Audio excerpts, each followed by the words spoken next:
Hello guys, welcome to Pakistani real reaction. तो कैसे हैं आप सब? उम्मीद है आप सब बढ़िया होंगे, मजे में होंगे, खुश होंगे, आबाद होंगे। हमारी दुआ यही है आप हमेशा हंसते रहे और मुस्कुराते रहे। मेरा नाम है मुदस्सिर, मैं हूं मुबशिर। सो गाइस, वीडियो का टाइटल है rule broken, France crosses it's on red line for India.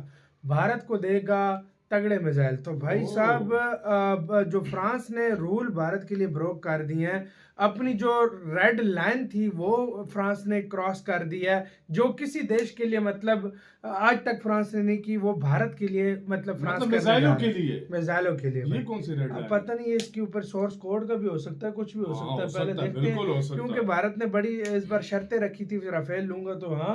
अब क्या हुआ सब कुछ यार देखते हैं, बाकी बातें करेंगे बाद में। इनसाइड नॉलेज का वीडियो काउंट करते हैं। 3, 2, 1 एंड स्टार्ट। दोस्तों, भारत की पहली हाइपरसोनिक मिसाइल की तस्वीर अब सामने आ गई है और इसको रिपब्लिक डे पर शोकेस किया जाएगा। इस खबर ने भारत को दुनिया के चुनिंदा देशों की लिस्ट में लाकर खड़ा कर दिया है।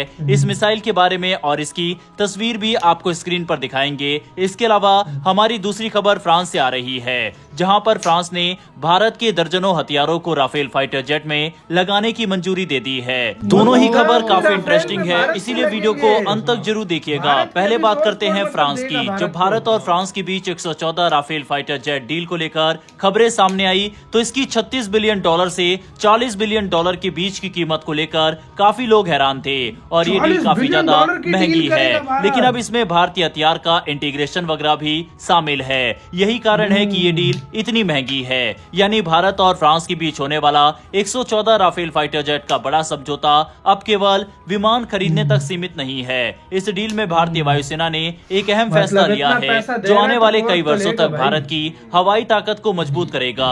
इस बार भारतीय वायुसेना चाहती है कि राफेल विमानों में भारतीय हथियारों को जोड़ने का पूरा खर्च और प्रक्रिया इसी मुख्य डील में शामिल हो। इससे पहले ऐसा नहीं होता था। पहले हर हथियार के लिए अलग समझौता करना पड़ता था, जिससे काफी देर होती थी। पुरानी व्यवस्था में जब भी कोई भारतीय मिसाइल या बम राफेल में लगाना होता था, तो फ्रांस की कंपनी डेसॉल्ट एविएशन से अलग कॉन्ट्रैक्ट किया जाता था। इसमें समय भी लगता था और काम भी धीमा हो जाता था।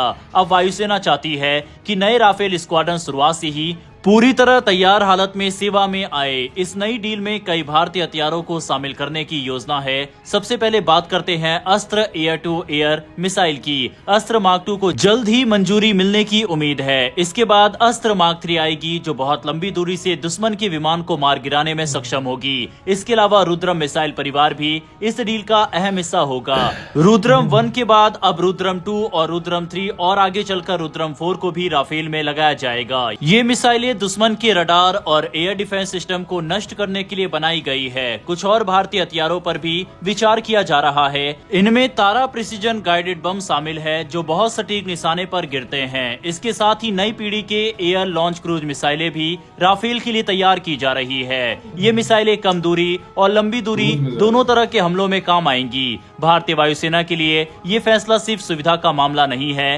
राफेल जैसे फाइटर जेट्स 2060 के बाद तक सेवा में रह सकते हैं। ऐसे में भारत चाहता है कि ये विमान विदेशी हथियारों पर निर्भर ना रहे और भविष्य में बनने वाले भारतीय हथियार आसानी से इनमें जोड़े जा सके। अब बात करते हैं हाइपरसोनिक मिसाइल की। हर साल रिपब्लिक डे परेड सिर्फ झांकियां और टैंकों की नहीं होती, बल्कि ये भारत के भविष्य की सैन्य ताकत की झलक भी होती है। इस बार डीआरडीओ जिस सिस्टम को सामने लाने वाला है, वह सामान्य मिसाइल नहीं, बल्कि भारत की हाइपरसोनिक क्षमताओं का सीधा संदेश है। डीआरडीओ इस बार एक long range anti ship hypersonic missile दिखाने जा रहा है। इसका मतलब साफ है, ये हथियार खासतौर पर समुद्र में मौजूद दुश्मन के बड़े युद्धपोतों को निशाना बनाने के लिए बनाया गया है। आधुनिक युद्ध में जहां नौसेना की भूमिका बेहद अहम हो गई है, वहां ये मिसाइल भारत के लिए गेम चेंजर साबित हो सकती है। ये मिसाइल उस कैटेगरी में आती है जिसे हाइपरसोनिक ग्लाइड व्हीकल कहा जाता है। आसान शब्दों में कहें तो ये मिसाइल पहले एक शक्तिशाली बूस्टर की मदद से बहुत तेज रफ्तार पकड़ती है।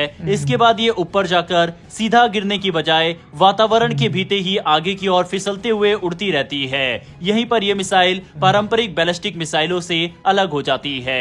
बैलिस्टिक मिसाइलें एक तय रास्ते पर चलती है जिससे उनका अनुमान लगाना आसान होता है, लेकिन हाइपरसोनिक ग्लाइड मिसाइल दिशा बदल सकती है, नीचे उड़ती है और अचानक हमला करती है। इस मिसाइल की सबसे बड़ी ताकत है इसका कम डिटेक्शन टाइम। ये इतनी तेज गति से और इतनी कम ऊंचाई पर उड़ती है कि दुश्मन के रडार इसे देर से पकड़ पाते हैं। जब तक खतरे का पता चलता है तब तक प्रतिक्रिया के लिए बहुत कम समय बचता है। तेज रफ्तार की वजह से मिसाइल के चारों ओर अत्यधिक गर्मी पैदा होती है जिससे एक गैसीय परत बन जाती है। ये परत रडार सिग्नल को कमजोर कर देती है जिससे मिसाइल को ट्रैक करना और भी मुश्किल हो जाता है। यही कारण है कि ऐसे हथियारों को रोकना आज की सबसे बड़ी सैन्य चुनौती मानी जाती है। बताया जा रहा है कि ये मिसाइल 2 चरणों में काम करती है। पहले चरण में बूस्टर इसे ऊंचाई और गति देता है। दूसरे चरण में यह हाइपरसोनिक स्पीड बनाए रखते हुए लक्ष्य की ओर बढ़ती है। इसकी अनुमानित रेंज करीब 1500 किलोमीटर हो सकती है जो इसे समुद्री युद्ध के लिए बेहद खतरनाक बनाती है। फिलहाल ये मिसाइल पारंपरिक वॉरहेड के साथ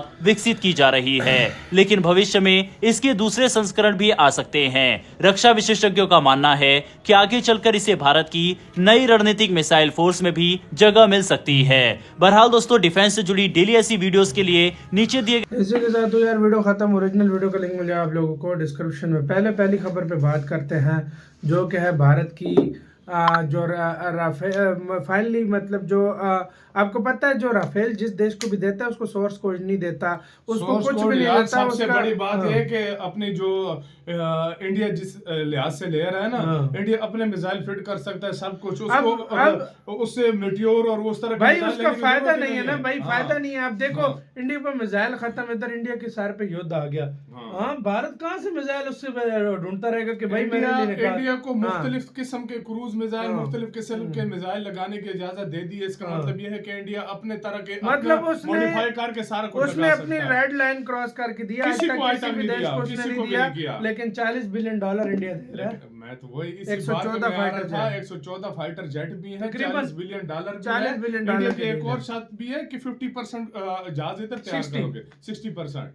तो ये भी तो देखो ना कि ये क्या कुछ हो रहा है। फिर पैसों के लिए तो रेड लाइन क्रॉस करनी पड़ेगी। $40 बिलियन यकीन करो पाकिस्तान 10 साल में अपना फॉरेक्स रिजर्व 78 इयर्स में हमारा आज तक नहीं गया, फॉरेक्स रिजर्व नहीं गया हमारा, नहीं गया इधर हमारे पास 40। और ये एक झटके में जो है ना $40 बिलियन की डील हो रही है भाई। ये भी तो देखो ना। तो 114 विमान है जी। हाँ, 114 विमान तक भारत की वायु सेना। और हम जब से पाकिस्तान बना है उस टाइम से लेकर अब तक $40 बिलियन का हमारा फॉरेक्स रिजर्व नहीं गया।